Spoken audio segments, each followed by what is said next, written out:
Hi, I'm Glenn Whipp with the Los Angeles Times. FX's Better Things, one of the best shows of this past television season. Joining us today, the creator, the writer, the director, the star, Pamela Adlon. Thank you for coming. Thank you so much for having me. So we were just talking about, this show came out in the fall. I mean, it feels like, we were just saying, 10,000 years ago almost. I know. But you were so I was reading interviews with you, anticipation of the show premiering, and you were so anxious for people to see it because you'd worked so hard on it. What was the reaction? Was it cool? Was it what you thought it would be? Well, each step of the way was something that was so intimate and personal feeling. I remember delivering my first cut to my network, FX, and I had a notes call with them at 3 o'clock that day, and I was in the office in the editing room, and by 2:30 that afternoon, I thought I was going to have a heart attack. I was on my knees in my office, and I was like, I don't think I can. I just was had so many emotions, and then to get positive feedback has been an incredible thing, and to have the kind of response that I've gotten was something that I never anticipated. Really? Yeah. I mean, because starting the show, right? Louis encouraging you. John Landgraf wants a show on FX from a woman's point of view. Write it, and it took you a while to do that. And then it was a while to even think that you could do it from your personal point of view, right? Oh God. Yeah. I mean, I think it was probably a couple of years from Louis pitching me to John Landgraf to, finally Louis saying, we got to get going, buddy. We got to get started. But I was, doing my other jobs and raising my daughters. So. And you were binge watching Breaking Bad. That's right. That's exactly right. That kind of set me back. Right. That really. I got in the way. No, it was bad because I was trying to catch up before the series finale, and I was like, don't look at the internet, and then it got ruined for me anyway. But so I finished Breaking Bad, and then I started watching it, and then I started creating my own show. But it took me a while. And then just being able to craft that and get going, I always tell people, young people, when I'm trying to encourage them, that you have certain windows in your life, and you have to take advantage of it. You got to jump through because they will shut on you. Yeah. Do you feel like you're good at encouraging young people? Yes. Because it feels like that happened a couple of times in the show this past season. Yeah. You giving advice to, people beyond your TV daughters. Yeah. It's my kids are. I think they take it in, but they're not oh, tell me more, oh, wise mommy. Right. They don't give it really, but their friends are, to be able to influence and be a positive role model to their friends, and then other young people that I meet. And just people, it doesn't have to be kids. I like to encourage people. I like to be inspirational. I like to let people learn from things that have happened to me. It feels like the show, works as that inspiration, as that voice for kids, for that generation, for young girls, for single moms, and then for women, middle-aged women. I mean, you don't see that many. It's there, I've gotten. It's amazing to do all of that stuff, but also the responses that I've gotten from men and boys who watch my show, and all the ages in between. Shooting this season, which I just finished, season 2. First week of work, my playback guy comes over and he says, I was raised by a single mom. This is really hitting home, close to home. Then one of my grips comes up to me and he said, that scene you did at the bar, he said, I'm a single dad and I'm raising my daughter. And I mean, I'm going to cry talking about it. You know, it's just about, I just want to go deeper into like feelings and things that happen and kind of show different sides to people who aren't necessarily savory. Yeah. And kind of, you know, feel not empathy, but just try to understand different people and things. It's interesting, though, that it took you so long to be able to make that leap to do that kind of show, to have that, to use your own personal experiences, both as a mother and then going back as a child too, you know? Yeah, it's That's inspirational because a lot of people have that sort of feeling like, I've got nothing to say, I can't do that. yeah, once I kind of got my head out of my ass about like, this is my show and I'm going to be, I started thinking it's not about that. It's about, you know, it's coming clearer to me all the time that it's about the experiences that I've had in my life. You know, as a person, as a young girl, as an actor, you know, it's, you know, I've always been like kind of a raconteur and a storyteller, Yeah. but I'm not a comedian, like a joke teller, you know? So this is kind of the perfect place for me. And I also have said that it's not, I don't think that I ever could have done this if I hadn't done it exactly when I did it. Right. It was the timing is exact perfect. right moment. Yeah. We have a lot of questions about the daughters. You know, you're a mother of 3 girls. There's 3 girls on the show. Mason West wants to know, on a scale of mirror image to loose inspiration, to what degree do your real life kids see themselves in Max, Frankie, and Duke? Well, they're always like, Mom, I'm the Frankie. You know, my middle one. She thinks she's the Frankie. And they all take it very literally before, you know, the show had aired. And I feel like probably season 1, there's certain things that are more similar to my real life daughters than season 2, because once you hire an actor, They're bringing their own stuff. Yeah. it's they're fleshing it out Yeah. in their own way. So there are things that are like my daughters and like their experiences, but there are more things that are like my experiences as a child and things like that, and then my experiences as a mom with the 3 dynamic. Yeah. Is it true there were 2,000 submissions Yeah, that's what for those 3 parts? Felicia Fasano, my casting director, told me. How do you? People how want do their you kids do- to act. I don't know. And how do you winnow it down from? That's Flea's job. Yeah. But then. I mean, like so what did literally you see? kitchen tape auditions. Yeah. They'd be like in like a disgusting kitchen, and then you'd hear a guy going, "Hey, Frankie," like being me, the mom, and everything. And I'd be like, "What's That's going the on voice in they that use house?" for you. Hey. Yeah. Yeah.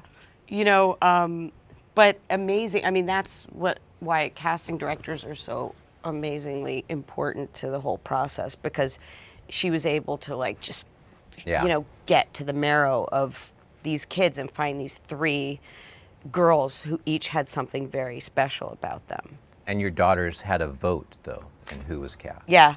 They did. I showed them all the auditions, and they all picked their people. And were their choices made? I mean, did they?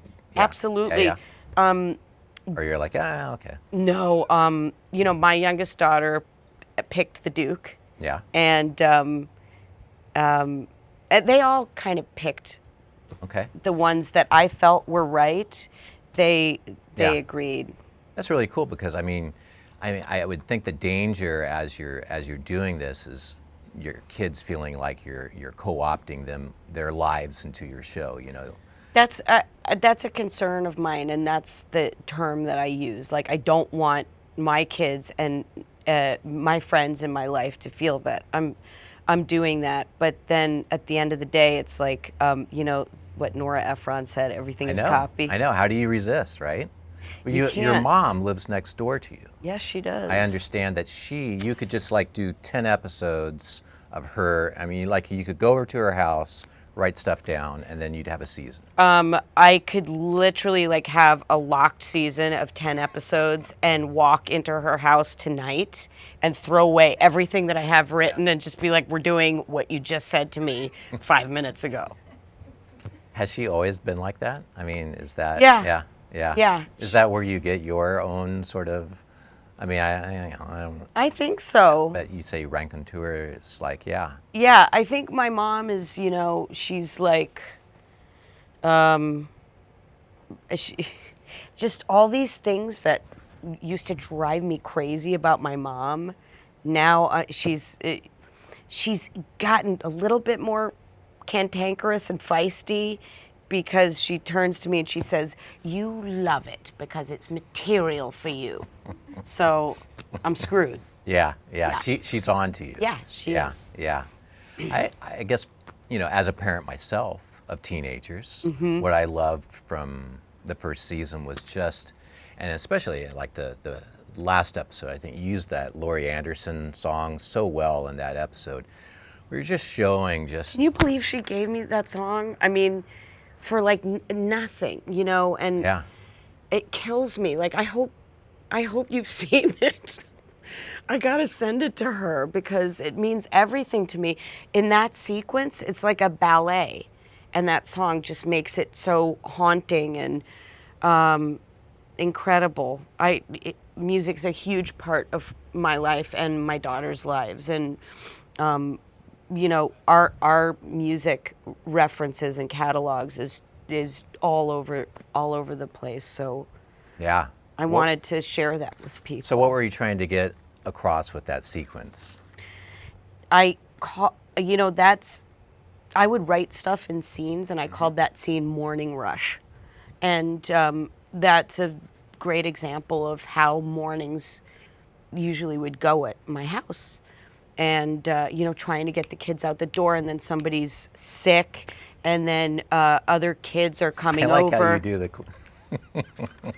Sick. Yes. And trying to get the food ready, and, you know, the guy who comes for me to sign checks, and then the housekeeper who comes for 5 minutes sick, really sick. And I'm like, get out of my house, I don't want it.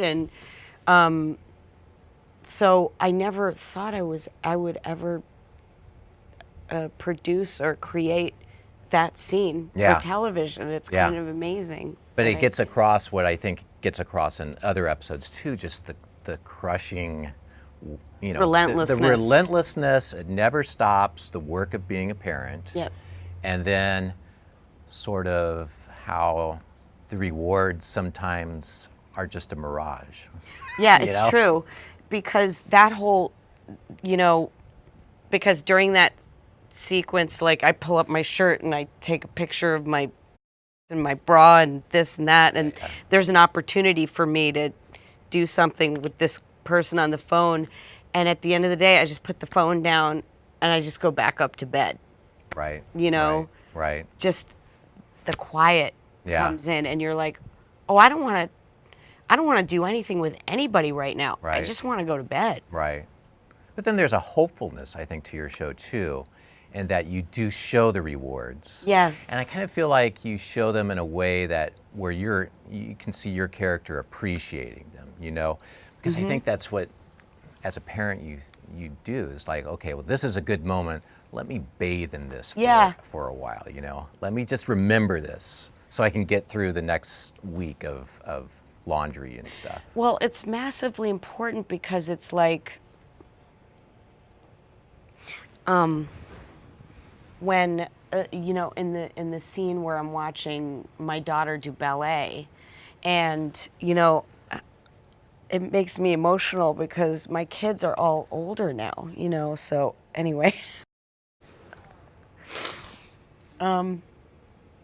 she's, you know, when I'm smiling at her, you know, it's because she's smiling at me. and she's sharing that moment with me. And so it's so hard, one, when you're a parent to share those pure moments Right. with your kids. Anyway, Yeah.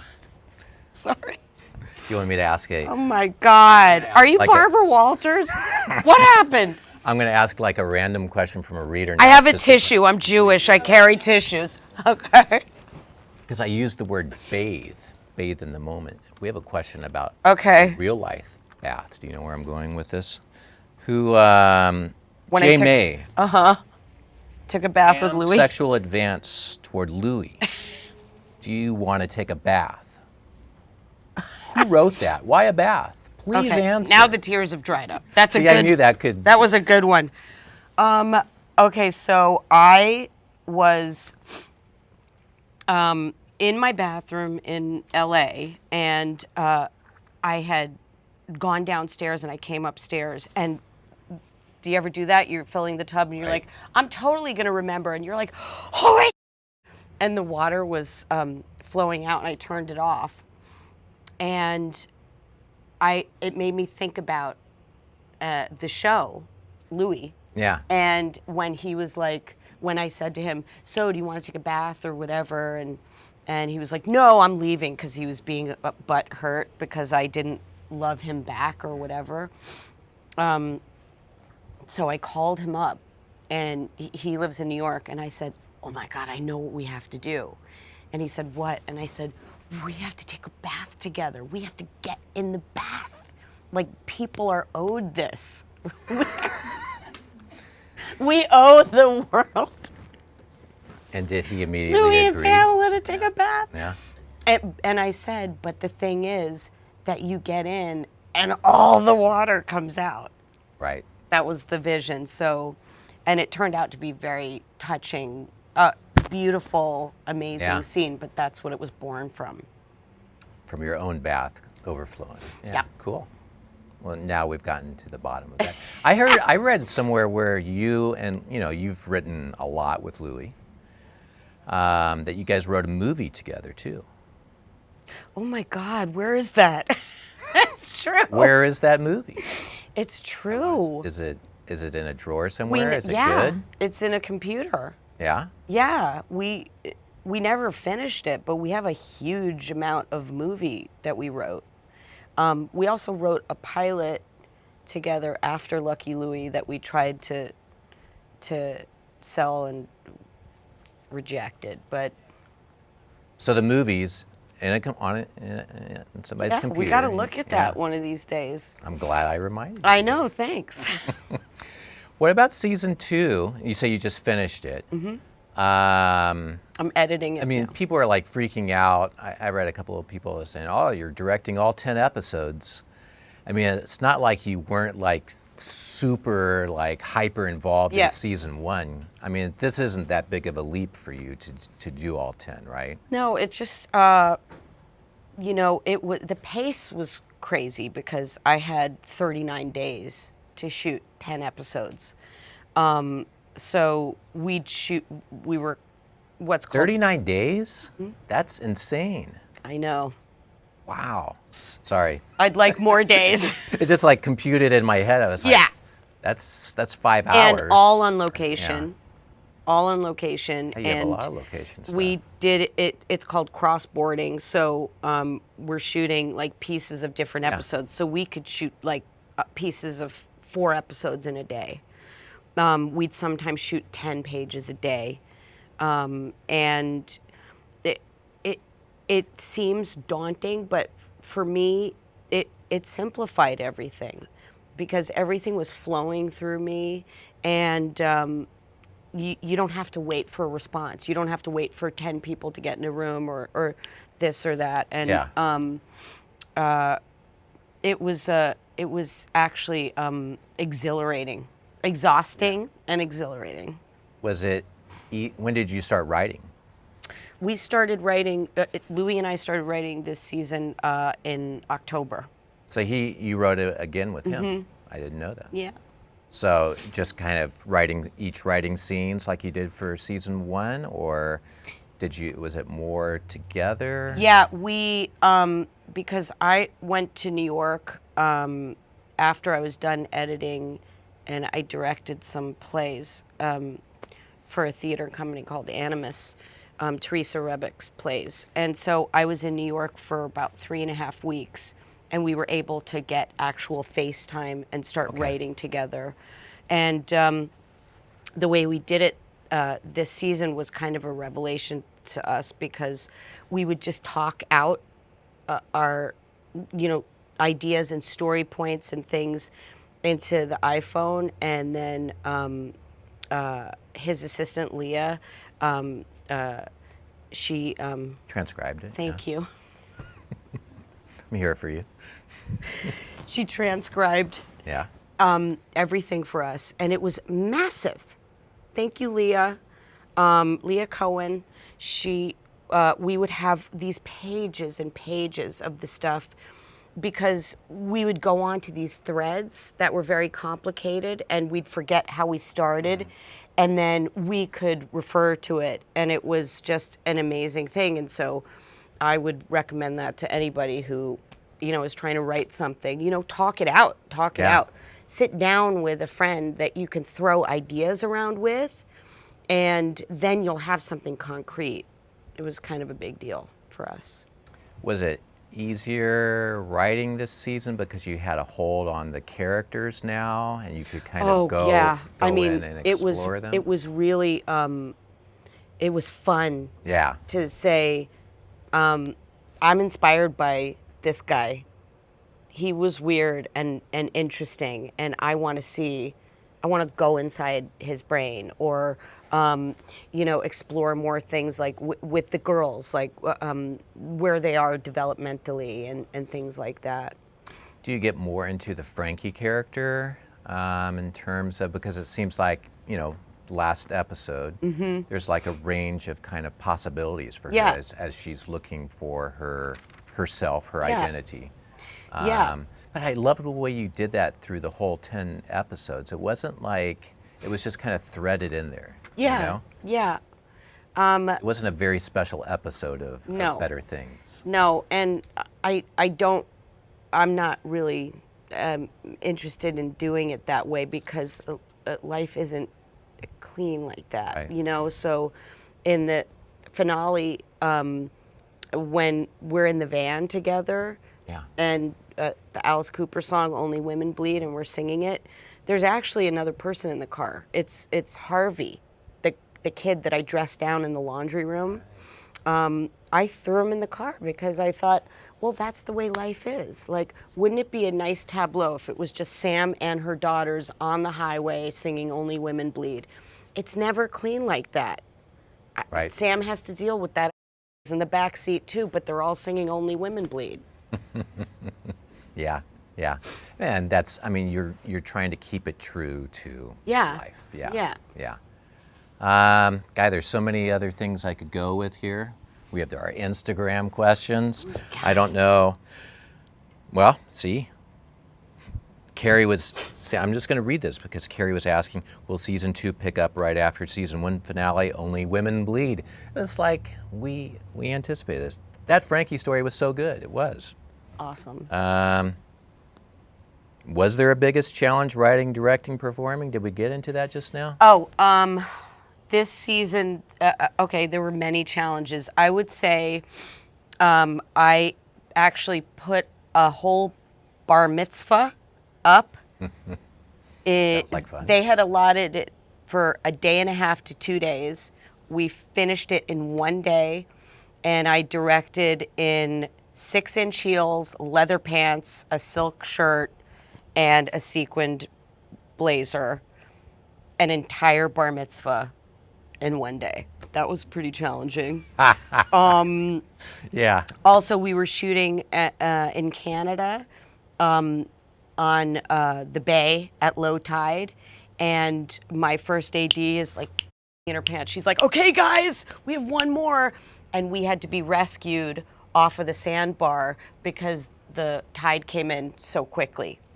Will we see any of a little glimpse of that maybe in the, you know how Louis would have like the outtakes at the back of the I back know. end? You should put that in. I should do something like that. Yeah. Like if him how he would shoot some particular scene, and you'd see the camera guy in there or something. You need to put that in. Yeah, that'd be fun. Anyway. I'll get to that. Is it coming back in September? Yes. Is that the plan? Yeah. Okay. We do these lightning round questions we've been asking everybody. And I don't know that you've had a chance to binge watch any TV shows. But what is the last TV show you binge watched? We mentioned Breaking Bad earlier. Mr. Robot. Okay. And Girls. Okay. But I don't binge it. Like, I watch it when I can, like in between. But the last show that I saw was Girls, which I adored. Yeah.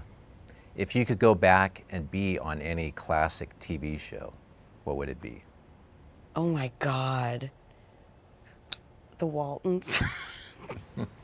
One of the kids on Walton Mountain. Yeah? Yeah, I want to be on the Waltons. Was that a show you watched when you were growing up? Oh, yeah.